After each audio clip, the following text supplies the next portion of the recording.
Welcome back to Movie Mine. Today, I'll walk you through a mystery drama series called Pending Train. Fair warning, spoilers ahead, so proceed carefully. The story kicks off in bustling Tokyo on what seems like a typical morning. People are preoccupied with their usual routine. Among them is Kayashima, a hairdresser who stands at the station, debating whether to meet someone important to him. Nearby, a high school gym teacher named Sai waits on the platform, heading to work. Her heart skips a beat when she notices Shirahama, a man she's admired from afar for a long time. Yet, Shirahama doesn't recognize her. He's also waiting for the same train. Moments later, the train pulls in. Kayashima, Sai, Shirahama, and many other commuters step aboard, each lost in their own thoughts, planning their day ahead. Suddenly, an earthquake alert blares throughout the train. Panic sets in as people scramble, and strangely, certain passengers and objects begin to vanish without explanation. The train should be moving, but it's frozen. Abruptly, the train lunges forward, barreling into a tunnel at breakneck speed. A deafening crash follows, shaking the passengers violently and throwing them off their feet. After some time, the train grinds to a halt. Dazed and cautious, passengers regain their footing and step outside, only to realize they are no longer in Tokyo, but stranded in an unfamiliar, dense forest. Confused and frightened, they attempt to call for help, only to discover there's no phone signal. Trying to calm the group, Shirahama reveals he's a firefighter, reassuring everyone and checking for injury. Back at the station, meanwhile, authorities are baffled. One entire train carriage has inexplicably disappeared. How could such a massive object simply vanish? Was it swallowed by the earthquake? No one can make sense of it. Back near the stranded train, Shirahama makes a decision. He plans to head into the tunnel, hoping it might lead them to help. Sai and Kayashima volunteer to join him, and he accepts. The three cautiously make their way down the dark tunnel, walking until they reach its end. But what greets them is nothing short of shocking. No buildings, no signs of the city. Instead, an endless stretch of barren desert and rugged mountain lies before them. Stunned, they return to the train and share what they've discovered. Their news spreads panic among the other passengers. Many now fear they've somehow crossed into another world entirely. Trying to maintain order, Shirahama gathers everyone and starts asking for their names to keep a record. All 46 passengers cooperate, except for Kayashima, who refuses to reveal his name. While this is happening, Sai watches Shirahama closely, admiration in her eyes. She recalls the day he visited her school to conduct firefighter training. That's when she first noticed him, and quietly developed feelings for him. Elsewhere, a girl named Rina stumbles upon a newspaper article warning about a murder suspect spotted near the train. Feeling hungry, she rummages through a nearby bag, hoping to find food. It happens to be Kayashima's bag, but all she finds is a pair of scissors and a letter from prison. Uneasy, she puts the items back without telling anyone. Later, still craving food, Rina secretly swipes some from another bag and eats most of it. She then hands the empty plastic bag to Kayashima without saying a word. Before long, hunger becomes an issue for everyone. Sai checks her bag, intending to share some snacks, only to realize her food is missing. Furious, she demands to know who took it. Seeing Kayashima holding the plastic bag, Rina quickly accuses him. She even mentions the prison letter and scissors she found in his bag, painting him as suspicious. Kayashima denies the accusation, but Rina doubles down, hinting at his possible criminal past. The accusation hits him hard. Disheartened, he quietly decides to leave the group and search for a way home on his own. Meanwhile, the remaining passengers start pooling together whatever food they have left, sharing it among themselves fairly. One of them, a vlogger, records everything. Naturally, there's always one filming. Later, while reviewing his footage, he notices something surprising: clear evidence of Rina stealing the food bag earlier. The vlogger wastes no time. He shows the footage to everyone, revealing the truth. Kayashima is innocent. Shock ripples through the group. But surprisingly, Rina shows no remorse. She coldly insists she wasn't lying about Kayashima being shady. Sai and Shirahama are furious. They scold her harshly, then quickly set off to search for Kayashima. Meanwhile, Kayashima wanders alone, frustrated and hurt, until he reaches a steep ravine. While inspecting the area, the ground beneath him suddenly gives way. He slips, barely managing to grip a tree root, dangling precariously over the edge. Just as his grip weakens, Sai and Shirahama arrive. Without hesitation, they work together to pull him back to safety. Once he's on solid ground, they apologize for doubting him and letting him walk away. Kayashima, however, brushes it off, saying he couldn't care less. They're not his friends. The following day, the situation grows dire. No help has arrived, and desperation pushes the passengers to fan out through the surrounding wood, searching for a way out. That evening, a high school student brings startling news. He found a discarded can labeled with a manufacturing date, 2026. An elderly woman, Tanaka, adds that she spotted Tokyo Blue Tower in the distance, a structure set to be completed in 2026.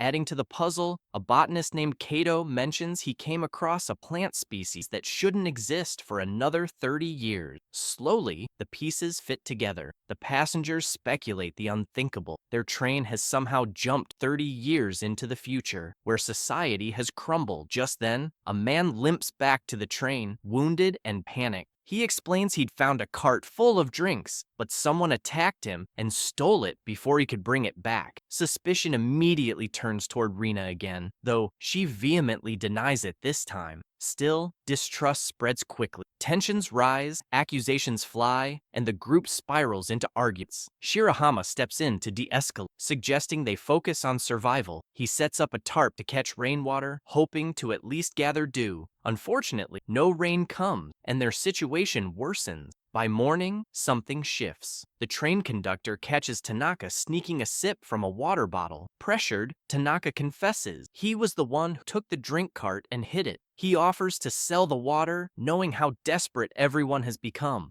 But Kayashima's patience snapped. He grabs Tanaka, threatening him if he keeps exploiting the group. Fearful, Tanaka finally agrees to lead them to the stash. Soon, everyone is given one bottle of water. It's a relief, but they know it's temporary. They need a steady source, and fast. The next day, a small group ventures deeper into the wilderness, hunting for water. Along the way, they spot frogs and damp patches of earth, signs they're nearing a water source. Hope flickers once more. After hours of trekking, Shirahama secures a rope and carefully scales a steep cliff while the others wait below. At the top, he makes a thrilling discovery, a fresh stream of water flowing freely. He calls down to let the group know, relief washing over them all. But as he continues walking, something unexpected catches his eye. In the distance, a vast sea stretches before him, and Mount Fuji looms on the horizon. Yet, this isn't the Mount Fuji they remember. There's no trace of civilization anywhere. Later, standing in the rain, Shirahama shows the passengers a picture he took of the mountain. It's a grim confirmation. Their suspicions were right. They've traveled into the future. The group, overwhelmed, begins recording tearful farewell messages on their phone,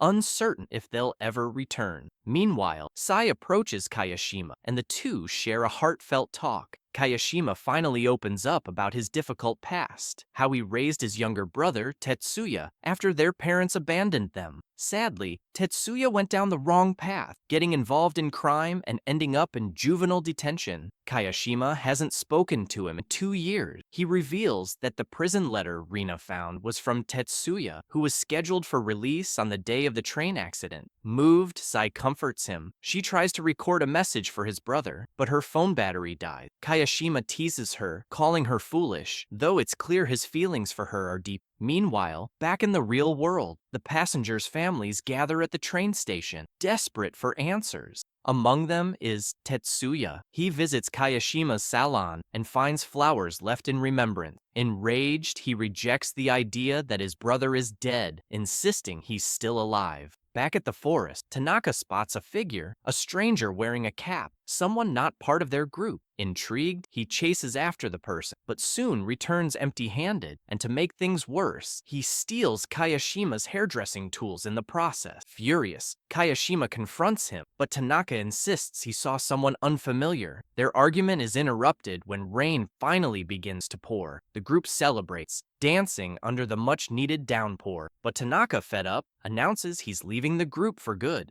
The next day, Kato leads a team into the woods to forage for food. Kayashima and Tanaka join, tasked with identifying edible plants. Sai and Rina, meanwhile, gather berries and chat. Suddenly, Sai collapses. She's mistakenly eaten toxic berries that resemble edible ones. Thankfully, she hasn't consumed much, and Shirahama helps her vomit the poison out in time. Kayashima notices Tanaka lurking nearby, watching them closely. The following morning, the passengers band together to improve their survival odds. They craft makeshift weapons, pots from iron boxes, cutlery from bamboo, and even sharpen ATM cards into knives. That night, they gather around the bonfire, enjoying a soup prepared by the older women. However, the mood shifts when someone spots a toxic plant in one of the soup bowls. Kato inspects it and reassures them it's actually an edible berry. Still, something feels off. How did it end up in the soup? Kayashima grows suspicious, recalling Tanaka lurking earlier. He wonders if the old man slipped something in, though he can't prove it yet. Suspicions grow after the incident with the berries. Kayashima believes Tanaka may have tried to poison them, but mistakenly added harmless berries instead. He wants to confront Tanaka, but Shirahama refuses to believe the old man is capable of such malice. This disagreement escalates into a heated argument, and Shirahama eventually sets off alone to search for Tanaka. Hours pass with no sign of him. Worried, Sai insists on going to look for Shirahama, but Kayashima warns her against venturing out alone. He teases her, calling her a Shirahama fan, which she denies. She then tells him how she first met Shirahama years ago when he visited her school for firefighter training, though he never noticed her until now, after the train incident. Elsewhere, Shirahama searches through the forest, but accidentally falls into a ditch, injuring his leg. He calls for help, but no one hears him. By morning, with Shirahama still missing, Sai is determined to go after him. Kayashima decides to accompany her, but just as they're about to leave, Shirahama finally limps back to camp. He didn't find Tanaka, but he did manage to recover Kayashima's hairdressing tool. The gesture overwhelms Kayashima, who breaks down in tears. Those tools were a gift from his brother, Tetsuya, and they're priceless to him. The others comfort him, assuring him they'll find a way home soon. Later, Shirahama informs the group that the area he explored had damp soil, hinting at a nearby river. He suggests they might even catch fish there. Excited by the prospect of food, the group decides to look for the river. Meanwhile, in the outside world, the police are investigating a stabbing incident at a train station. CCTV footage reveals that the suspect, wearing a cap, boarded the very same train that vanished, heightening the mystery. Back in the forest, Shirahama, Kayashima, and Kato set out together to track down the river. As they walk, they spot a bird, a promising sign of nearby water or food. Kato goes ahead to investigate. Suddenly, Shirahama and Kayashima notice a strange man wearing a cap lurking in the distance. Moments later, they hear a groan. It's Kato. They rush to find him stabbed and bleeding on the ground. The attacker flees before they can react. The episode ends on this ominous note.